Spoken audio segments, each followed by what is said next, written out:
The movie opens with a girl named Ashley chatting on a video call with her best friend about a specific house. However, they're interrupted when Ashley hears a knock on the door, so she quickly hides her books and a map beneath the bed and invites the person to enter, but there's just silence on the other end. She freezes in fear when her friend reminds her that her family is not home. Seconds later, there's another knock on the door, so a nervous Ashley opens it yet finds no one on the other side. The friend grows worried, but Ashley states it's probably her sibling messing with her. She then heads to the living room, but doesn't see anyone, unaware that a mysterious figure is lurking nearby. Ashley returns to her room and tells her friend that there was no one. But then, when she shuts the door,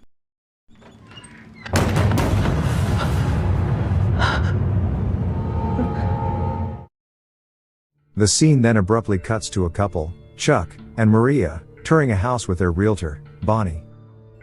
Bonnie mentions that this place costs the same price as the previous house, but is twice the size, which immediately raises a red flag in Chuck's mind. But Bonnie assures him it has been on the market for 3 years, so the seller is highly motivated. The couple appears impressed, right when Chuck's younger sister, Isabel, arrives. Chuck excitedly tells her that the house will have plenty of space for her art, but Isabel appears unimpressed. The movie then takes us to the first chapter from Chuck's point of view, days after they buy the house. When he notices the house is leaking, he immediately calls Bonnie to complain, and even takes a photo to send her. Chuck then heads to Maria's studio, where she makes dresses and does live streams. His gaze is drawn to an eerie mannequin, Martha, which he dislikes, but Maria insists that it's all she has left from her first studio. Here we catch a glimpse of Martha, who has turned her head. Next, Chuck steps outside to check the roof when he's approached by a neighbor named Larry. The two begin chatting, during which Larry reveals that the previous owner of the house took his own life, which shocks Chuck. Later at home, he reviews the pictures he had taken to send to Bonnie, but a cold wave of fear sweeps over him as he notices a gun in one of the photos that was clearly not there before.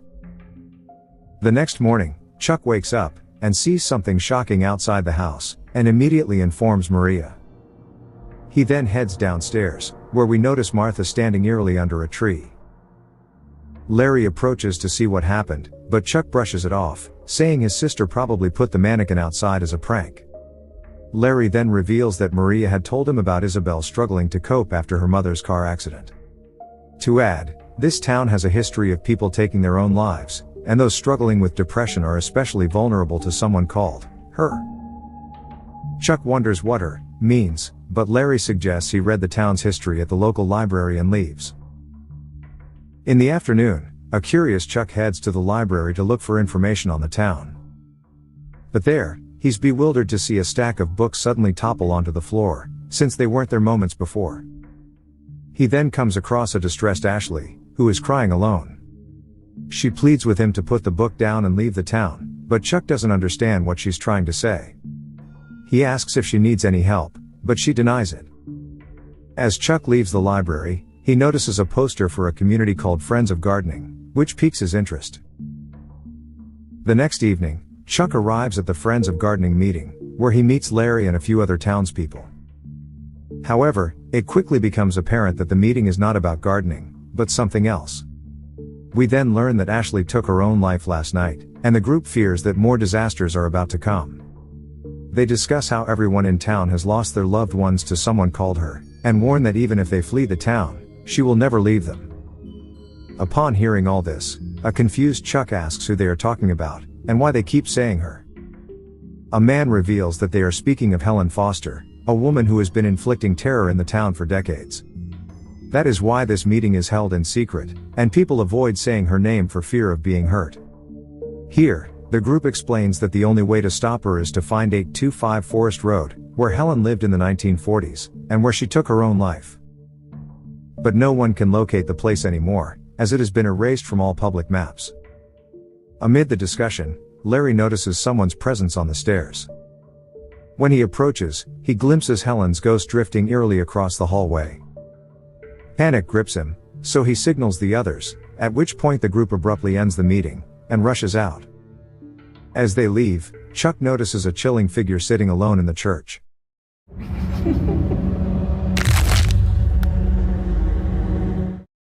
The movie then cuts to chapter 2, shifting the focus to Isabel and her struggles. We learn that she has been experiencing severe emotional distress since her mother's death. Furthermore, since moving into the house, her nights have been plagued by disturbing dreams about her late mother, which leave her shaken every time. One evening, Chuck asks about the progress of the therapy she has been undergoing. His attention is then drawn to a sketch she created that looks almost identical to their new home, but the strange part comes when Isabel reveals that she drew it 2 or 3 years ago. Another drawing catches his attention, depicting a girl standing in a corridor with ghostly hands reaching out from the shadows.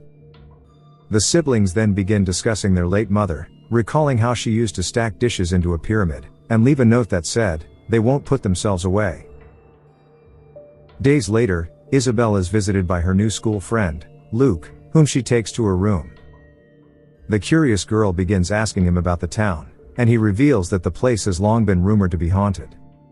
He tells her that years ago, a man hanged himself in the library with a stack of books, and that the same damn stack still appears on its own, as witnessed by countless people. Luke further reveals that it all traces back to Helen Foster, a woman who lived here half a century ago. Her daughter was relentlessly bullied at school, so Helen flooded the school, the bully's family, and even the town council with desperate letters, but no one listened. One day, her daughter took her own life, after which Helen spiraled out of control. Consumed by grief and fury, she murdered the bully and their parents, before shooting herself with a shotgun. Rumor has it that she used to live at 825 Forest Road, but that address no longer appears on any current map, and the town's old maps have been sealed under court order since the 1950s. Here a stunned Isabel realizes that the town is far more dangerous than it seems. In the next scene, Isabel and Maria go to an art gallery, where the two women begin to bond. Maria reveals that she has bipolar disorder, and takes medication, which mostly keeps her stable. She explains that, even though Chuck doesn't understand these kinds of things, she understands what Isabel is going through. This touches Isabel, but moments later, they hear a girl screaming in the distance. An urgent announcement is then made that the gallery is to be immediately closed. Isabel glances at a drawing and is shocked to see a figure of a woman appearing in it, which wasn't there before. That night, Isabel is sleeping peacefully when her closet light suddenly turns on by itself, jolting her awake. And so, she turns off the light. But then,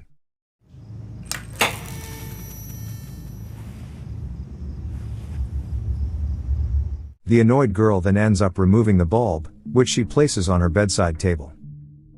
But panic grips the poor girl as the closet light flickers again. To make matters worse, ghostly hands emerge from the closet, causing her to scream in sheer horror.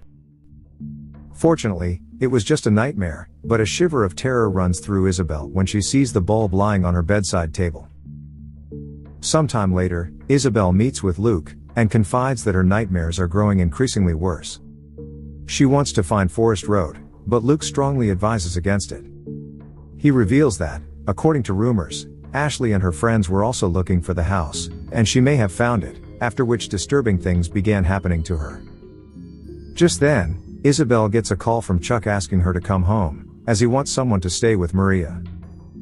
The worried girl rushes home, where she finds Maria distressed and crying. She asks what happened, but Chuck just urges her to pack, and says he will be back soon. Later, while Isabel is packing her stuff, Luke arrives to check if everything's okay. He notices her picture with her mother, and states that he just met her mother, who appears to be very nice. This horrifies Isabel, and when she asks what he means, Luke reveals that her mother let him inside the house.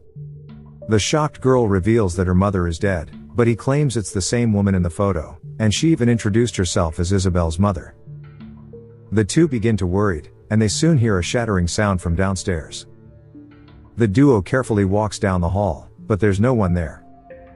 The terrified Luke then states that he must have been mistaken and rushes home. Suddenly, Isabel hears a woman's voice calling her name from the kitchen, insisting it's her mommy. This fills the poor girl with emotion, and she follows the sound, even though Maria appears and pleads with her not to go there. The voice says, "These dishes won't put themselves away," and Isabel notices broken dishes scattered across the kitchen floor. Soon, she comes face to face with a ghostly figure, sending both her and Maria fleeing in horror, but they find the front door locked. Isabel rushes to her room, and locks herself inside, only to hear Maria's screaming voice echoing through the house. The scene then shifts to chapter 3, which focuses on Maria, and begins when the family first arrives to tour the home. Days later, she and Chuck are seen in the car, talking about Isabel, who is clearly not doing well. Chuck dismisses therapy as a scam, but Maria points out that Isabel was driving the car when her mother died, which must have had a big impact on her. She therefore insists that they should give the girl some time to cope.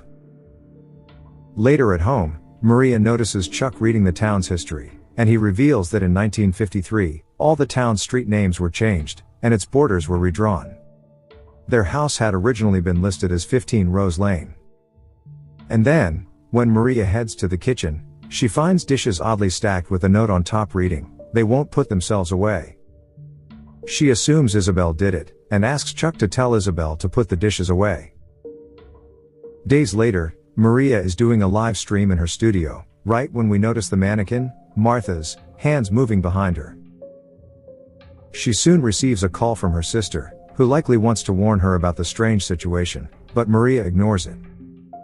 When her sister calls again, Maria assumes it's about the bridesmaid dresses, and proceeds to show them on camera, just as we see Martha's head turn.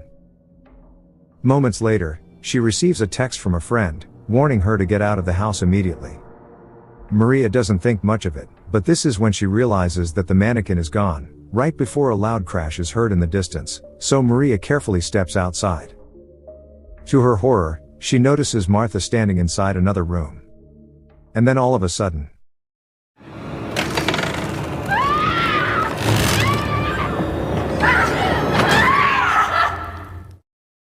in the next scene, we see Chuck and Maria burning the mannequin outside. He later questions whether she has been taking her medication regularly, suggesting it might explain the incident, but a frustrated Maria reveals that thousands of people saw Martha move. Chuck apologizes, and says they can move to another place, but he just needs a little time. Just then, Isabel arrives, so he asks her to pack her things, saying he will be back shortly. After Isabel heads upstairs, Maria heads to the kitchen, where she notices the dishes stacked again with a note that says, "Hello Maria." This confuses the woman, but she simply walks away, right when she hears the sound of dishes shattering. Shortly after, a ghostly voice calls Isabel, and urges her to come to her mom. The scene then cuts to Isabel and Maria rushing upstairs, and locking themselves in their respective rooms. But Maria's door swings open by itself. Seconds later, the ghost appears, causing her to let out a blood-curdling scream. Isabel hears the scream, just as Maria arrives at her room, and the two women cling to each other in fear. But Isabel suddenly asks what happened to Maria's face, and we notice that Maria's nose is bleeding. The scene then cuts to chapter 4, titled Forest Road, where we see Maria lying sick in bed with Chuck sitting beside her. He soon hears the doorbell ring, and leaves. Downstairs, it turns out to be Luke, who has arrived with an important discovery. He shows Isabel and Chuck how Ashley had found the house. Even though all of the old maps had been removed, the town council had forgotten to update one critical thing: the city's power grid map. They are now able to pinpoint the exact location of 825 Forest Road by following the old power lines. Chuck and Isabel decide to head there, but just then, the doorbell rings again. It turns out to be Bonnie with a cameraman, who wants to record a testimonial for her promotion. Chuck says it's not a good time since his wife isn't feeling well. Surprisingly, Maria comes downstairs looking completely fine, and says she can do it. However, Isabel senses something is wrong, and asks Luke to stay with Maria until they return, which he agrees to. After the siblings head for Forest Road, Maria gets ready for the camera, but she keeps glancing at Luke with an angry expression. Bonnie asks for her introduction, but Maria only gives her first name, even when the realtor prompts her for her full name. Confused, Bonnie asks how they found her real estate company, but Maria shockingly begins talking about her daughter, saying she used to come home from school in tears. The realtor tries to steer the conversation back to the subject, but Maria continues to describe how, after the crying, she discovered blood in her daughter's bathroom sink. On the other hand, Chuck and Isabel finally arrive at the house, which is tucked deep within the forest. They break inside, and search for anything that can confirm this is Helen's house, after which Chuck plans to burn the whole place down. In the interview, Maria, who is clearly possessed by Helen Foster, begins recounting how she sent countless letters to the bully's family, the Clarks, detailing all the abuse her daughter endured. But the bullying only got increasingly worse, and even though the school promised to do something, they never did. Here, Maria's nose suddenly begins bleeding. Meanwhile, in the Forest house, Chuck finds a box hidden under the floor, and discovers a letter Helen had written to the Clark family about how her daughter, Mary, was being bullied by their child. To his shock, he realizes that this Forest house actually belongs to the Clarks, while Helen used to live at 15 Rose Lane, which is now Chuck's house. Panicked, he immediately rushes to find Isabel so they can escape, but he sees her standing motionless in front of a door. Back to a possessed Maria, she is still bleeding and again begins recounting how her daughter came home crying. A horrified Luke asks who her daughter is, and she responds, Mary. When he asks where Mary is, she yells that she's dead, and lets out a high-pitched scream, right when Helen appears in her true ghostly form, causing everyone to run in terror. Luke rushes to the kitchen, and hears Helen attacking Bonnie and the cameraman and seemingly killing them. The terrified boy hides behind the dining table. And then all of a sudden,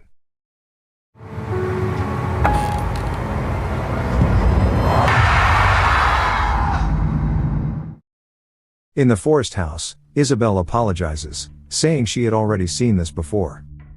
Suddenly, the ghost places its hand on Isabel's shoulder, exactly like the sketch she had made long ago. Chuck rushes to save his sister, but despite his best efforts, the ghost drags them both into the room. Following this, the movie ends by showing the house at 15 Rose Lane, which is now shrouded in eerie silence, while the fate of our protagonists is unknown.